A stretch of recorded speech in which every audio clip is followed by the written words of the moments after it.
es el blanqueo de capitales, queremos ver en qué consiste este delito.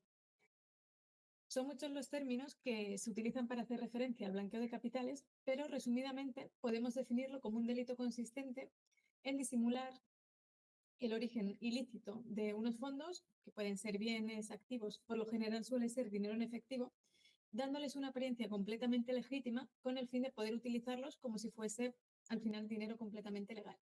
Es decir, utilizamos un dinero o unos activos que hemos obtenido de unas actividades delictivas como si fuesen fondos procedentes de fuentes legales.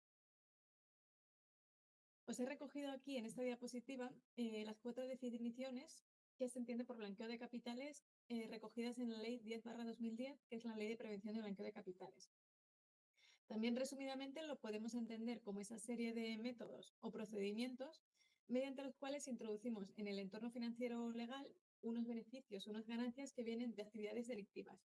Es decir, en este delito de blanqueo de capitales, el origen de los fondos que empleamos siempre va a ser un origen ilícito, nunca puede ser un origen lícito. Para llevar a cabo este proceso de blanqueo de capitales, se llevan a cabo 3 fases. La primera fase de todas, que es la fase de colocación, la segunda fase, que es la fase de ocultación o estratificación, se llama de las 2 formas, y la última de las fases, que es la fase de integración. La primera de las fases, la fase de colocación, consiste en introducir esos bienes procedentes de un delito, de una actividad delictiva, en el sistema financiero. Puede ser cualquier tipo de bien, pero como os comentaba antes, lo más habitual es que sean grandes cantidades de dinero en efectivo. Como os decía, estábamos tratando de hacer desaparecer y desvincular ese dinero de su origen, es decir, del delito del que proviene. La siguiente etapa, que es la etapa de ocultación, consiste en que una vez que tenemos el dinero negro ya metido dentro del propio sistema, empezamos a hacer un montón de operaciones o de transacciones para ir difuminando el rastro, es decir, que cada vez sea más difícil vincular ese dinero con su origen. Y por último, tenemos la etapa de integración, que consiste en hacer que los fondos vuelvan a entrar de nuevo en esa economía legítima, ya con el origen completamente desvinculado del dinero actual. El otro delito que está asociado al blanqueo de capitales es la financiación del terrorismo. De hecho, la Ley 10/2010 recoge ambos, es blanqueo de capitales y financiación del terrorismo. La financiación del terrorismo, una de las principales diferencias es que aquí tenemos tanto dinero blanco como dinero negro. O sea, el origen de los fondos que se van a emplear para este delito no necesariamente tiene por qué ser ilícito. La definición de este delito consiste en el suministro, depósito, distribución o recogida tanto de fondos como de bienes por cualquier tipo de método, tanto de forma directa como indirecta, siendo conscientes de que van a ser utilizados, ya sea total o parcialmente, para cometer cualquiera de los delitos que están tipificados en el Código Penal. Como os comentaba, la principal diferencia con el blanqueo es que en el blanqueo tenemos el origen ilícito de los fondos y en la financiación del terrorismo origen tanto lícito como ilícito. Y por otro lado, las cantidades de dinero que se suelen utilizar, en este caso financiación del terrorismo, suelen ser mucho menores que las que se emplean para el blanqueo de capitales. Una vez tenemos situados en qué consisten los 2 delitos de esta ley, vamos a comenzar analizando cuál es la situación normativa actual. La normativa española se basa en una normativa europea que lo que hace es aprobar una serie de directivas comunitarias.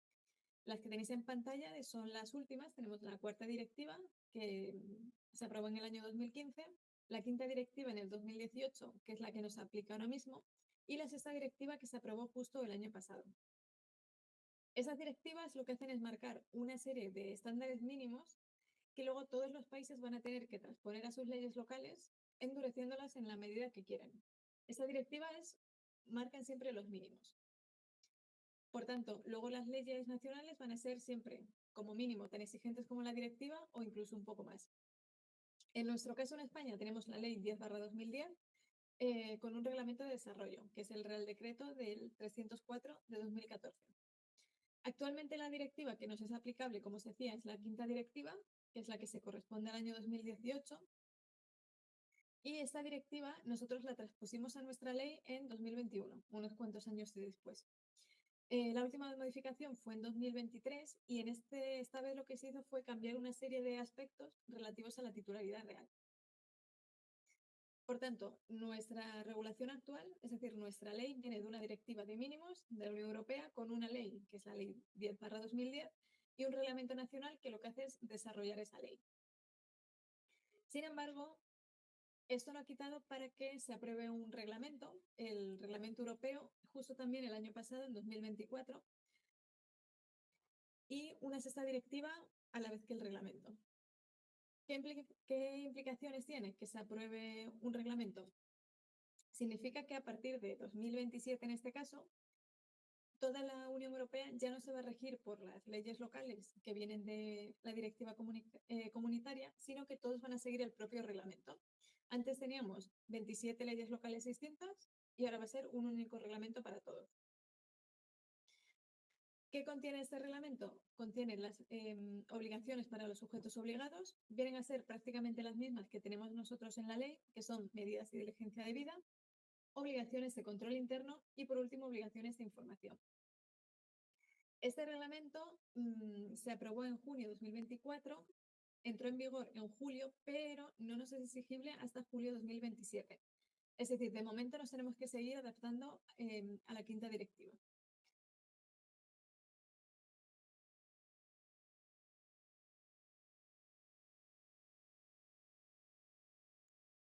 Aún así, este reglamento no ha quitado para que adicionalmente se apruebe una sexta directiva. Se aprobó también en junio de 2024, entró en vigor en julio y va a ser disponible también en julio de 2027, dentro de 2 años. Comentábamos que las directivas lo que hacían era decirnos lo que íbamos a incluir posteriormente en las leyes. Podemos pensar de ya no tiene sentido aprobar una sexta directiva si vamos a tener un reglamento, que es lo que realmente nos aplica y lo que vamos a tener que seguir. ¿Qué ha pasado con esta directiva? Ya no incluyen pues esas medidas de diligencia debida, obligaciones de control interno, obligaciones de información. Directamente incluyen obligaciones de los estados un poco más a nivel de organismos e instituciones. Es decir, como sujetos obligados, esta directiva no nos sirve de nada. Vamos a ver ahora también cuál es la situación organizativa e institucional para que lo tengáis un poco ubicado y luego ya pasamos a la materia que os aplica a vosotros directamente. Actualmente en España existe una Comisión de Prevención de Blanqueo de Capitales que se apoya en dos organismos distintos. En primer lugar, la Dirección General del Tesoro, también conocida como la Secretaría de la Comisión, y por otro lado, el Servicio Ejecutivo de la Comisión, que seguro que lo habéis escuchado como SEPLAN. Por un lado, la Secretaría de la Comisión tiene capacidad de fomentar cambios normativos en esta materia, es decir, es el organismo que propone esos cambios legislativos. Y además se encarga de realizar los requerimientos a los sujetos obligados con capacidad sancionadora. Es decir, en el caso de que un sujeto obligado esté incumpliendo con la normativa, es el órgano que se encarga de imponer esa sanción o decidir qué sanción va a recibir el sujeto. Por otro lado, tenemos el SEPLAC con dos funciones principales. La primera, ser la unidad de inteligencia financiera. Esta unidad de inteligencia es un concepto obligado por el GAFI. Es decir, todos los países tienen que tener esta unidad para que se encargue de recibir las comunicaciones de operaciones sospechosas.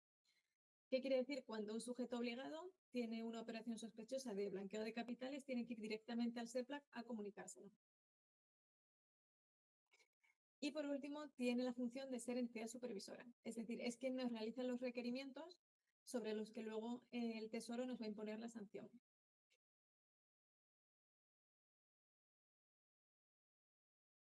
Además de los cambios que comentábamos del 24, que eran el reglamento y la sexta directiva, justo el año pasado hubo otro cambio más y es que se creó una nueva autoridad en materia de prevención de blanqueo de capitales. Esta nueva autoridad es el AMBLA. Hasta ahora no existía un órgano de blanqueo especializado, sino que se tenían delegadas algunas de las funciones en la Autoridad Bancaria Europea. No obstante, la Unión Europea decidió que esto no era suficiente y por ello se ha creado el AMLA.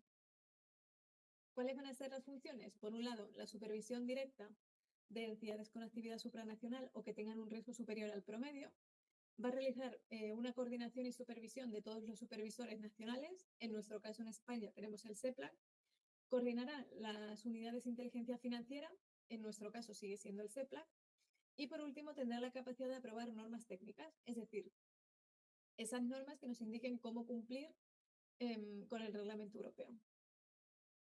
En conclusión, el CEPLAC va a seguir existiendo en España, pero va a estar controlado y regulado por el AMLA, que será el encargado de coordinar todos los supervisores de la Unión Europea.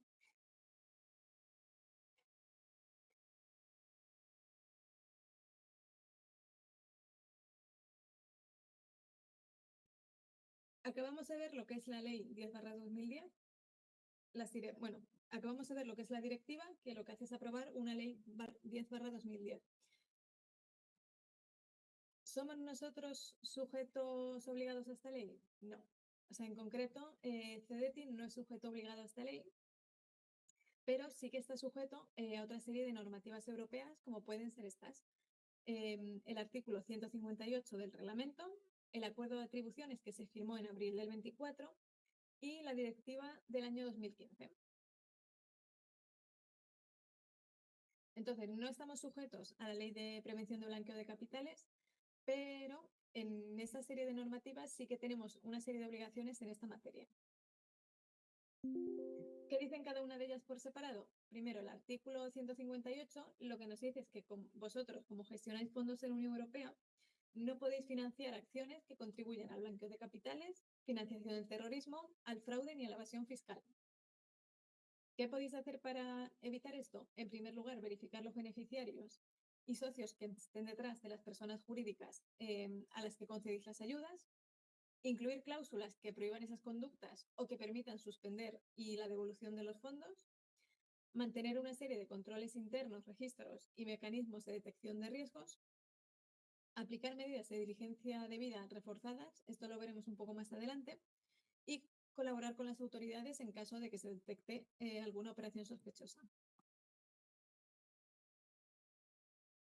El acuerdo de atribuciones que se firmó en abril del 24 también se compromete a realizar una serie de comprobaciones acerca del beneficiario, es decir, la persona que recibe pues, la ayuda, la subvención o la financiación.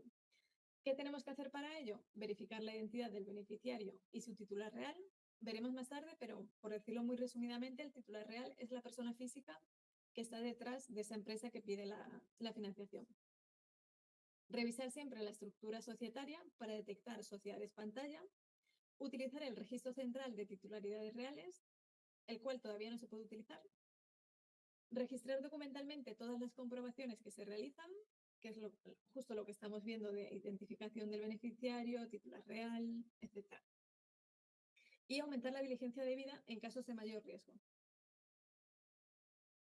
Por último, estamos sujetos también al artículo 13 de la Directiva de 2015 y esta parte nos exige verificar la identidad del cliente. Ya no estamos hablando solo del titular real, sino también del propio cliente.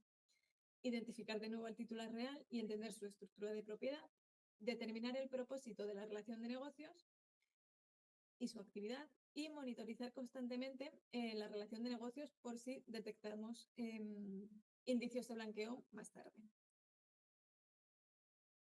Teniendo en cuenta todas estas normativas a las que sí que estamos sujetos, nos quedan 4 verificaciones que tenemos que hacer. 1, tenemos que prevenir delitos financieros y fiscales. Segundo, tenemos que aplicar medidas de diligencia debida reforzadas en según qué casos. Tercero, llevar un seguimiento y control continuamente. Y por último, aplicar medidas contractuales por si se llegase a dar situaciones de blanqueo para poder congelar y devolver los fondos. Pasando al primer grupo de todos, las medidas de diligencia debida. Son 4 generalmente, que son identificación formal, identificación del titular real y la estructura de propiedad de control, conocer el propósito de la relación de negocios y la actividad del cliente, y por último, llevar a cabo un seguimiento de esa relación de negocios. Estas medidas siempre las vamos a aplicar en función de un riesgo, ya que, bueno, por ejemplo, no es lo mismo si nos viene una empresa cuyo domicilio es España que una empresa cuyo domicilio puede ser Venezuela. No es lo mismo si nos viene una empresa cuyos socios son 2 personas físicas,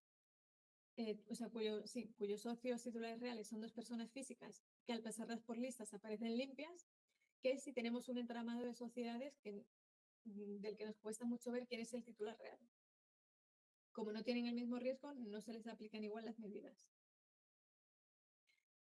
Empezando por la primera, tenemos identificación formal, que consiste en identificar y comprobar la identidad de todas aquellas personas físicas o jurídicas con las que se entabla una relación de negocios. En vuestro caso, más que entablar relación de negocios, aquellas personas para vosotros jurídicas que solicitan subvenciones, ayudas o cualquier otro tipo de financiación. La parte de identificar simplemente es preguntar a esa persona, en este caso empresa, quién es, cuál es su número de identificación, etcétera, y comprobar, verificar que esa empresa es realmente quien dice ser. Esto se hace únicamente mediante los documentos establecidos en el reglamento. ¿De qué va a depender el tipo de documento que vamos a aceptar? Va a depender si nos encontramos ante una persona física, una persona jurídica o una entidad sin personalidad jurídica. En el caso de las personas físicas, esto lo voy a pasar rápido porque vosotros tenéis jurídicas, pero que sepáis que los nacionales españoles aceptan únicamente el DNI y para nacionales extranjeros tenemos tarjeta de residencia, tarjeta de identidad del extranjero, pasaporte y un par más, con alguna excepción. En el caso de las personas jurídicas, que este sí que os aplica, se tiene que presentar un documento público que recoja, en concreto, la denominación social, que recoja la forma jurídica, el domicilio, identidad de los administradores, los estatutos y el número de identificación fiscal. Esto resumidamente es la escritura de constitución de la empresa y los estatutos. También necesitaríamos una declaración responsable del propio cliente declarando la vigencia del contenido de esa documentación. ¿Qué más tenemos que pedir? Necesitamos comprobar la identidad, es decir, solicitar el DNI del representante, por lo general el administrador o administradores, obtener una copia del documento público acreditativo de los poderes o comprobación mediante el registro mercantil y en el caso de que sean sociedades extranjeras tienen que venir con la postilla del Haya y traducidos. Por último, para las entidades sin personalidad jurídica, la documentación va a depender si tienen una actividad económica o si no tienen actividad económica. En el caso de tener actividad económica, habrá que identificar y comprobar identidad de todos los partícipes y en el caso de no tener actividad económica, únicamente del representante legal. Obviamente, las condiciones de los documentos tienen que estar siempre en vigor, es decir, no se puede presentar un DNI caducado o un documento en el que no se pueda ver realmente pues, el número de documento, por ejemplo. Debe estar en condiciones que se permita leer y acreditar su validez. Es justo lo que estaba comentando. Y en el caso de representación legal o voluntaria, tendremos que identificar y comprobar tanto al representante como al representado con los documentos que hemos mencionado anteriormente. Pasando a la siguiente medida de diligencia debida, tenemos la identificación de la titularidad real y la estructura de propiedad de control. Esta obligación consiste en recabar información del cliente para determinar primero si está actuando en nombre propio o en nombre de un tercero. Este concepto también cambia en función de si hablamos de personas físicas o de personas jurídicas. Cuando hablamos de personas físicas, es lo que os comentaba, si actúan en nombre propio, esa propia persona es el titular real y si actúa en nombre de un tercero, el titular es el propio tercero. O sea, tendríamos que identificar a las dos partes. En el caso de las personas jurídicas, que este sí que os aplica a vosotros, un titular real es aquella persona o personas físicas que poseen o controlan, tanto directa como indirectamente, un porcentaje superior al 25%, ya sea del capital o de los derechos de voto de la entidad, o que o que no tienen ese porcentaje, pero ejercen control, tanto directo o indirecto, de una persona jurídica. ¿Qué se entiende por control? Esto nos viene recogido en el Código de Comercio y entendemos que control es tener la mayoría de los derechos de voto, tanto de forma directa o por acuerdos de tercero, tener la capacidad de nombrar o destituir a la mayoría de los miembros de un órgano de administración o haber nombrado ya a la mayoría de los miembros del órgano de administración vigente. En el caso de que no exista ninguna persona física con más del 25%, el titular real pasa a ser el administrador de la propia persona jurídica. En el caso de que fuese un consejo de administración, por ejemplo, serían titulares reales todos los miembros. Esto también lo voy a pasar más rápido porque no os lo vais a encontrar, pero en el caso de fideicomisos e instrumentos análogos, La ley dictamina que el titular real van a ser el fideicomitente o fideicomitentes, fiduciario o fiduciarios, protector o protectores, el beneficiario o la categoría de personas beneficiarias o cualquier otra persona que ejerce el control. En el caso de instrumentos o personas jurídicas que distribuyen fondos, aquí ya no es un porcentaje superior al 25, sino que con un 25 ya se considera también titularidad real. Y en el caso de fundaciones y asociaciones, igual, no hace falta que sea un porcentaje superior al 25, sino que con el 25% ya es considerado un titular real. En el caso de que en una fundación o asociación no haya una persona con el 25%, pasa a ser el titular real, en vez del administrador, pues en este caso tenemos el patronato o todos los miembros de la junta directiva. ¿Cómo se identifica el titular real? En primer lugar, solicitándole la información. O sea, respecto al titular real, siempre tenemos que identificar y luego comprobar esa titularidad real. Identificarlo, como os comentaba, es preguntar al cliente quién es su titular real y una declaración firmada por parte del cliente. ¿Cómo lo comprobamos? Actualmente, por normativa, es obligatorio consultar al RECTIR. Este RECTIR, Registro Central de Titularidades Reales, lo que hace es agrupar toda la información que tienen, pues lo que vienen siendo notarios, por ejemplo, los registros mercantiles, con toda la información de titulares reales de las sociedades. Se supone que es obligatorio más o menos desde hace 2 años, de 2023, pero todavía no se pueden hacer consultas. Sí que se pueden dar de alta los sujetos obligados, pero consultas no se pueden hacer. En el momento que se pueden hacer las consultas, será obligatorio hacer la consulta y guardar esa documentación de todos los clientes, personas jurídicas. Como os comentaba, además de consultar al RECTIR, necesitamos una declaración responsable por parte del cliente o tener otra documentación donde se nos pueda acreditar esa titularidad real. Por ejemplo, en el anexo de cuentas anuales que se presentan al registro, hay un apartado específico que recoge titularidad real y estructura de propiedad de control. Con eso también no sería suficiente. Y por último, podemos acceder a una base de datos del Consejo General del Notariado o del Registro Mercantil para consultarlo. Además de la titularidad real, también necesitamos verificar cuál es la estructura de control y de propiedad de las personas jurídicas. En principio, no podemos mantener relación de negocios, es decir, no le podemos conceder financiación a una empresa de la que no conocemos su estructura.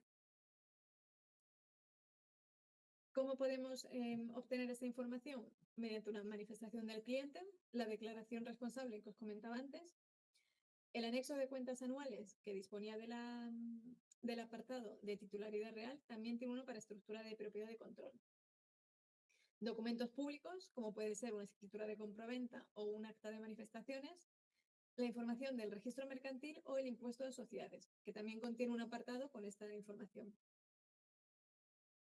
Os he incluido aquí un par de casos prácticos para que veáis de manera súper rápida cómo identificar un titular real.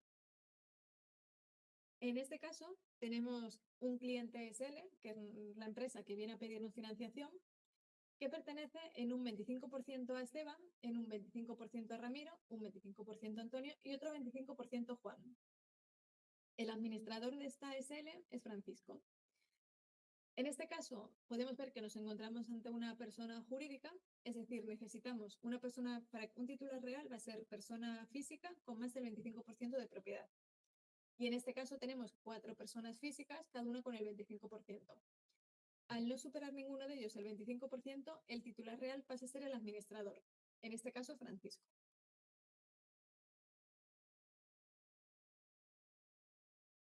Este es el segundo ejemplo, un poquito, no es muy complicado, la estructura es sencilla, pero un poquito más complicado que la anterior. Tenemos nuestro cliente SL, que viene a solicitar una subvención, una ayuda, una financiación, que pertenece a 2 personas físicas y una persona jurídica. Tenemos de personas físicas Fernando Navarro con el 24% y Juan Fernández con el 25%. Como persona jurídica tenemos Inversiones SL con el 51%. A su vez, Inversiones SL pertenece a Valores SL en un 70% y a Juan Fernández en un 30%. Y por último, Valores SL pertenece a Francisco López al 100%. En este caso, cliente SA, como administrador tiene un consejo de administración que está formado por 10 miembros. ¿Quién sería el titular real? Empezando por abajo, tenéis Fernando Navarro con el 24%, es decir, es una persona física, no supera el 25%, no sería titular real. Tenemos Inversiones SL, este lo miraremos más tarde porque de primera es una persona jurídica, no es titular real. Y por último tenemos a Juan Fernández, que tiene el 25%. Simplemente con ese 25% no sería titular real. Pero si os fijáis, tenemos aquí de nuevo a Juan Fernández, que tiene el 30% de Inversiones SL, que tiene el 51%. Es decir, aproximadamente Juan Fernández tendría el 15% de forma indirecta y el 25% de forma directa. Es decir, sumando los porcentajes, sí que sería titular real porque supera ese 25%. Y mirando personas físicas, nos queda por último Francisco López, que tiene el 100% de Valores SL el 70% de Inversiones SL e Inversiones SL el 51% de Cliente SA. Haciendo las multiplicaciones nos sale que Francisco López, o sea, multiplicando el 51 por el 70, nos aparece que Francisco López también es titular real porque tiene más del 25. Solución, titulares reales serían Juan Fernández y Francisco López. No obstante, si os fijáis, hay uno que controla más de los dos. Por propiedad hemos visto que Juan Fernández tiene un porcentaje superior porque tiene ese 25% más ese 15%. Y Francisco López tiene aproximadamente pues, un 30%. De primeras podríamos decir Juan Fernández tiene un porcentaje superior y por tanto controla más sobre Cliente SEA que Francisco. Sin embargo, si os fijáis, Cliente SEA es completamente controlado por lo que dice Inversiones SL, porque es el socio mayoritario. Por otro lado, Inversiones SL es controlado directamente por Valores SL y finalmente quien controla completamente Valores SL es Francisco López. Es decir, en Cliente SEA se va a hacer lo que diga Francisco López porque es el que controla la cadena completa de las sociedades.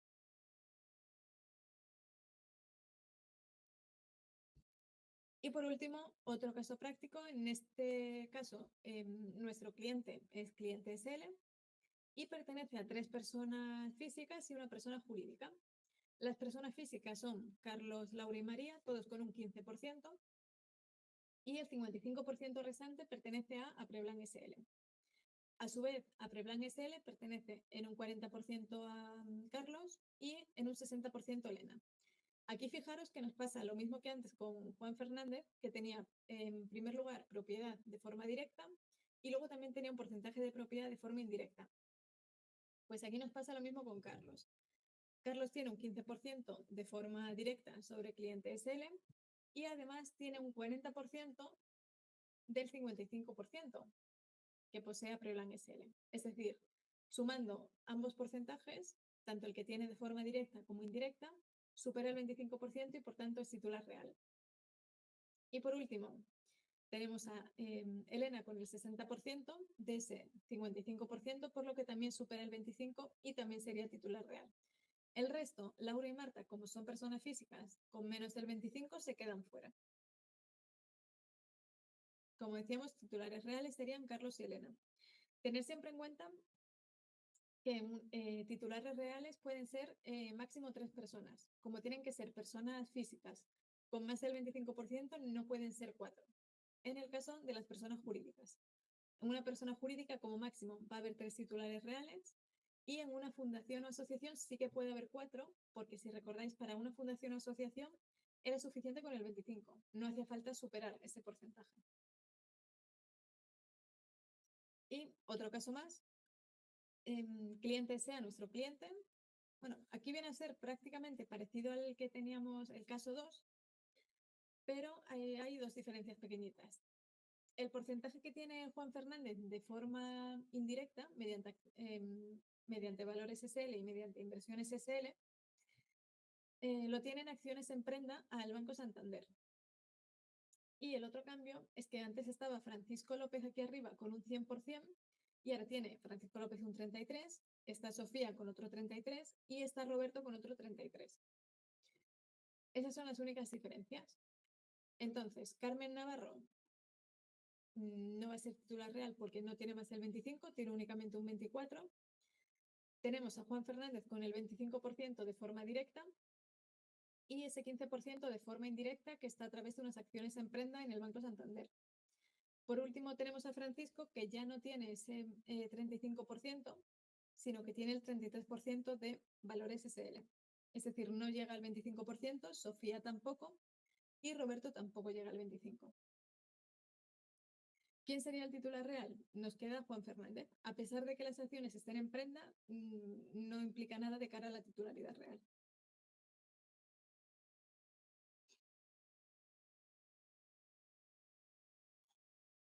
Pasando a la última de las medidas de diligencia debida, tenemos la de conocer el propósito e índole de la relación de negocios, que viene junto a conocer la actividad del cliente. Por un lado, tenemos que recabar información sobre el propósito o índole de la relación de negocios, es decir, saber para qué necesita esa financiación, y por otro lado, recabar información sobre su actividad. Por un lado, recabar esa información y por otro lado, comprobar que se corresponde la actividad que nos está diciendo con lo que realmente hace. ¿Cómo se comprueba? Mediante documentación como puede ser el IVA, el impuesto de sociedades, una declaración de Hacienda, para ver que realmente tiene una actividad. Los documentos que vamos a aceptar para acreditar esa actividad van a depender también del tipo de persona que sea. Si es una persona física, si es una persona jurídica o si es una entidad sin personalidad jurídica. En el caso de las personas físicas, a vosotros no os aplica porque solo estáis jurídicas, pero simplemente porque lo sepáis. Se podría solicitar un recibo de la Seguridad Social del régimen de autónoma, en el caso de que la persona sea autónoma, una declaración del IRPF, el alta en Hacienda de la actividad, también en el caso de los autónomos, una declaración de IVA para autónomos y últimos recibos del colegio profesional. En el caso de que sean personas asalariadas, se les podría pedir también pues, un contrato de trabajo o mismamente las últimas nóminas. Con eso también nos estaría acreditando su actividad. En el caso de las personas jurídicas, que esto sí que os aplica a vosotros, podéis solicitar tanto el IVA anual como trimestral, el alta de las actividades en Hacienda, la presentación de las cuentas en el registro mercantil, un impuesto de sociedades o una memoria de actividades o cualquier tipo de balance.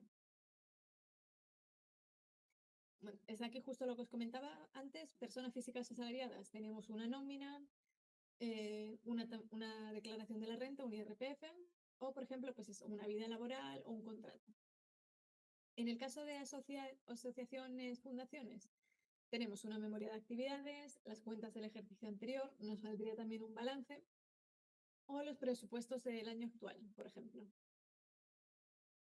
¿Por qué es tan importante para vosotros conocer la actividad de los clientes? Porque esa actividad, una vez que la conozcáis, refleja la evidencia de si una persona jurídica está realmente operativa, no solo a nivel legal, sino también económicamente. También de esta forma se muestra que tiene tanto los medios materiales como humanos para llevar a cabo el proyecto por el que está pidiendo financiación.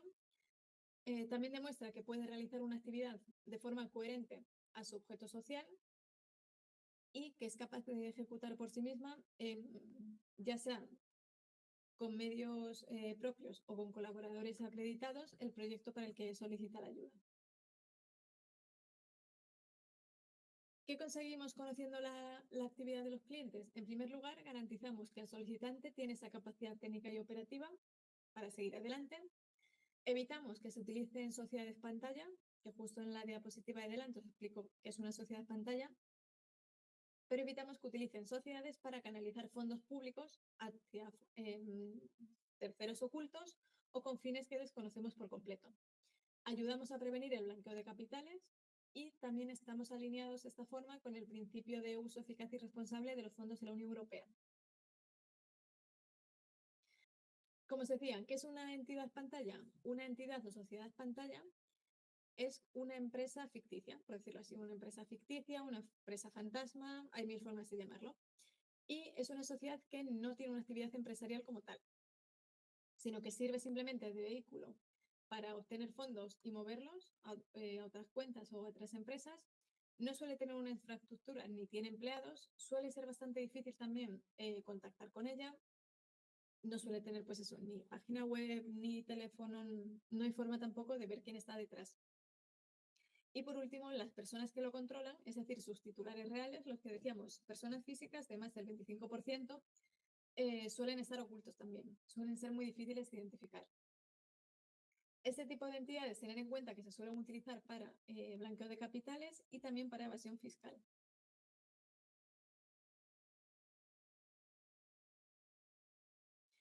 ¿Cómo podemos identificar si una empresa tiene una actividad real? Es decir, no es una empresa pantalla. Con cuatro elementos principalmente. El primero, teniendo una documentación objetiva tanto de su existencia como de su operativa, es decir, por un lado la parte legal y por otro la parte económica. Segundo, viendo si tiene una infraestructura y medios materiales, viendo también si tiene esos medios humanos para llevar a cabo el proyecto y una capacidad técnica para afrontarlo. Y por último, comprobando si hay coherencia entre su objeto social, la historia y el proyecto que se está solicitando.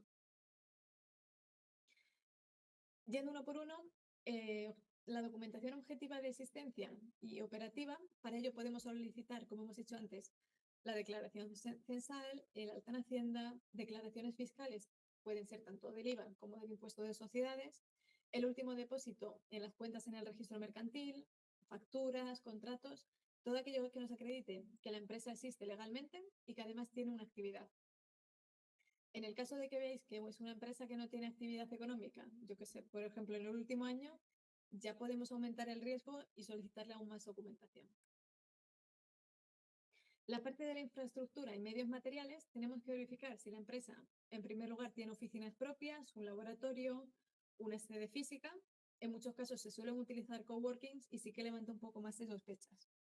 Si cuenta con personal propio, aunque sea un mínimo, si tiene equipos o tecnología para llevar a cabo ese proyecto, si tiene una página web, un dominio, un correo propio, etcétera. Y, por ejemplo, también nos puede ayudar a ver si participa en ferias, publicaciones o menciones del sector por el que se está pidiendo la ayuda.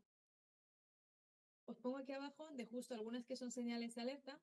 Aquellas empresas que tienen domicilios en coworkings, no tienen ningún tipo personal, no tienen empleados, tienen teléfonos en los que no contesta nadie y no tienen presencia online ni referencias públicas. Todos estos casos sí que nos levantarían sospechas.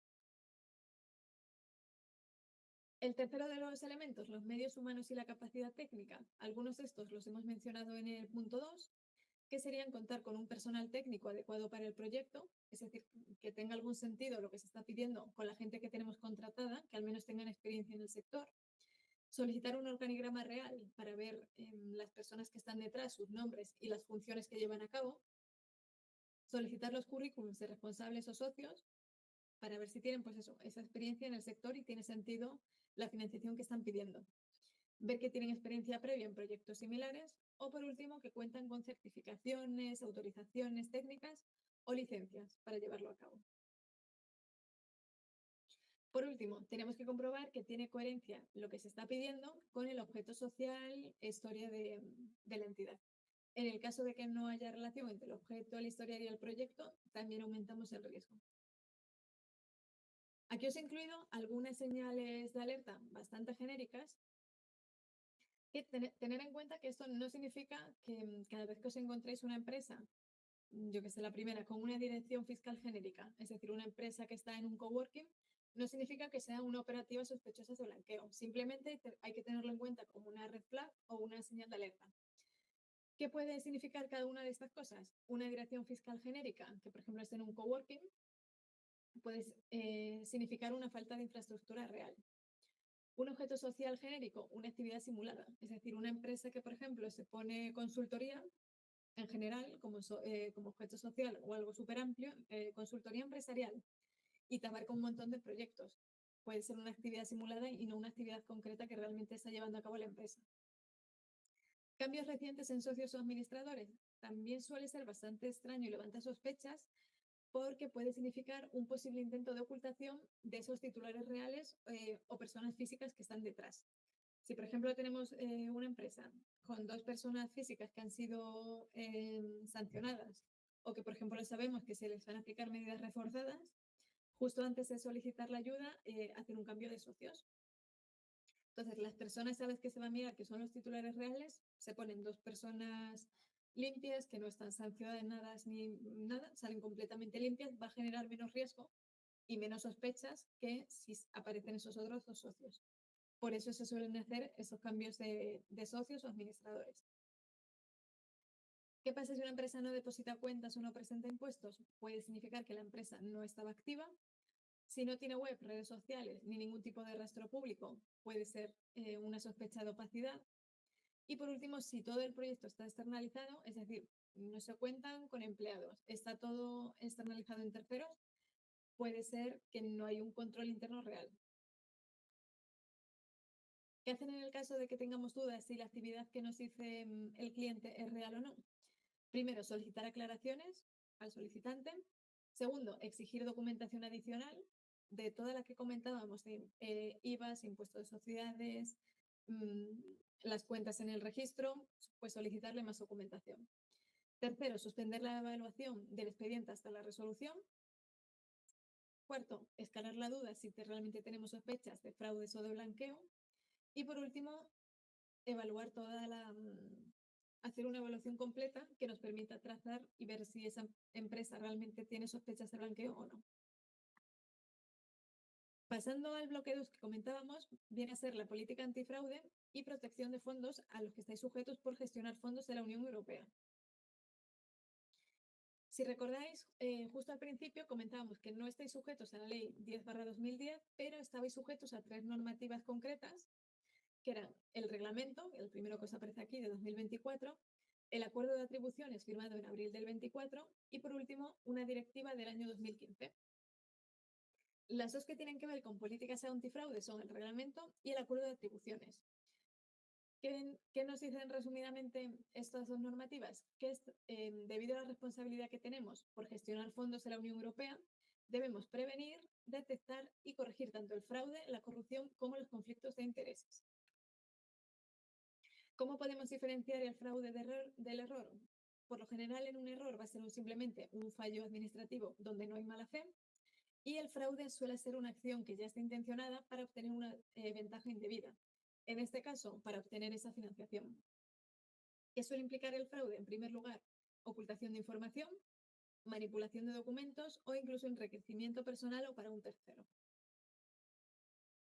Os he puesto aquí algunos ejemplos reales de fraude que suelen ocurrir en I+D y tenemos una doble financiación del mismo gasto, justificación de costes ficticios, contratación con empresas vinculadas no declaradas, simulación de trabajos realizados que en verdad no se han realizado y subvenciones solicitadas por empresas pantalla. Los elementos clave de una política antifraude tenemos, en primer lugar, la prevención. ¿Cómo se puede prevenir? Formando al personal, por eso estáis obligados a acudir a esta formación, obteniendo declaraciones de ausencia de conflicto de interés cuando viene un solicitante para la financiación, publicidad y transparencia en las convocatorias y separación de funciones. Por un lado, que se lleva a cabo la evaluación, por otro lado, la ejecución y por otro, esos controles o seguimientos que hay que mantener. El segundo elemento clave es la detección mediante controles internos que pueden ser por revisiones, verificación de datos, etc. Indicadores alerta, las red flags, justo estas que os comentaba por aquí. Estos serían red flags también de fraude.